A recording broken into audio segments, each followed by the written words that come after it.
Hey everybody, and welcome to this video tutorial showing you how to create, collect, grade, and turn back assignments using PowerSchool Learning. This is generally known as workflow. In advance, I want to let you know that this might be a longer video than normal because there's a whole lot of different nuances and iterations, so thank you in advance for bearing with me. So here we go. Here we are on my test class PowerSchool Learning page, and I'm going to create an assignment. The fastest way to do that is on the top here where we have 5 tabs to pick the Activities tab and to pick Assignments. Here you will see a list of all the assignments you have created for this class. Perhaps you might want to number them for easier access and remembering them. You can also choose to show each student, and that way you can see whether there are ungraded assignments from a student, meaning they've submitted something, but you haven't graded yet, or perhaps unsubmitted assignments, meaning you've assigned something and the student has yet to submit it. So I wanted to show you that there were 2 ways to view this, by student or by assignment. The easiest way to add an assignment is to, well, add assignment. So I'm going to click on that. A lot of different options here. Here we must give the assignment a title. So I'm going to call this example assignment. You might have a naming protocol that's going to work best for you and your students. I'm going to gloss over the rubrics and related standards portion. I invite you to explore those on your own. Again, an opportunity to add whatever details you would like. Maybe there are links, maybe there are written instructions, whatever information is best going to help your students navigate this assignment, you can put it right on there. Schedule. You may choose not to have a due date. You may choose to have a due date. If your class has different sections within the roster, you can choose a different due date for different sections and whether or not to assign it to those different sections. I'm going to choose to have this due tomorrow at 3 p.m. Again, I suggest that you have consistent due dates or due times for your assignments. A couple of things. Perhaps this is an assignment in which the students are not going to submit something online. If that's the case, you would simply uncheck this.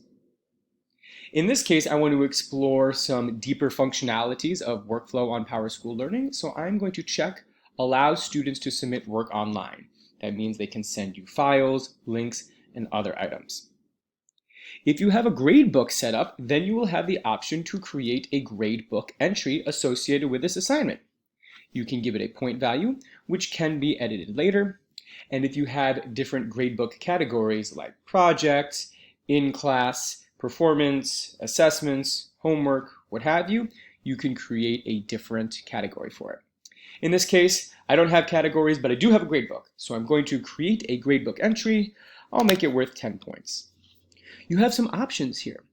Maybe you'd like the students to see a file associated with this assignment. Maybe it's something to read. Maybe it's a picture. So, for instance, you can choose to upload a file from your computer. You can drag files, or you can choose and navigate to your computer. I'm going to find a PDF of BC Calculus work from years ago. Okay, that means when students open this assignment, there will be a handout for them to read. Whatever it may be for you in your class. You can also attach something from Google Drive. I'm going to do that as well. So I'm going to click Attach from Google Drive. Again, this layout is not great. It doesn't organize it the same way that your regular Google Drive does, so I suggest remembering the name of whatever file it is you would like to include. I called mine Benji's Test Assignment, so I will select that. A couple of things here. What would you like the share mode to be? Would you like students to be able to read it only? Would you like them to be able to comment on it only? All students collaborate on that one Google file, in this case a Google document, or do you want it to just be a PDF? For this example, I'm going to do read only. Now, if I were to stop there, it means students could only read this Google document. If I wanted students to, for instance, create their own copy, do some work on it, and then submit that, they would have to, well, open the Google document. They would have to choose an option to make a copy. And then maybe you have some naming protocol that you would like them to do, where they put their name at the beginning or the end. However, I want to let you know that PowerSchool Learning has a quick option to help you with this.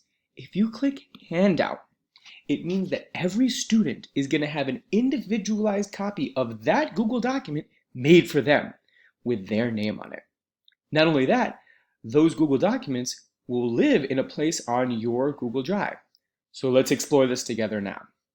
Again, not every assignment is going to use all these functionalities, but I figure it's best to explore the most in-depth functionality in case you need to use it. But if you don't need them all, well, then don't. Okay, I think I'm ready to save the assignment. Great, the assignment was created.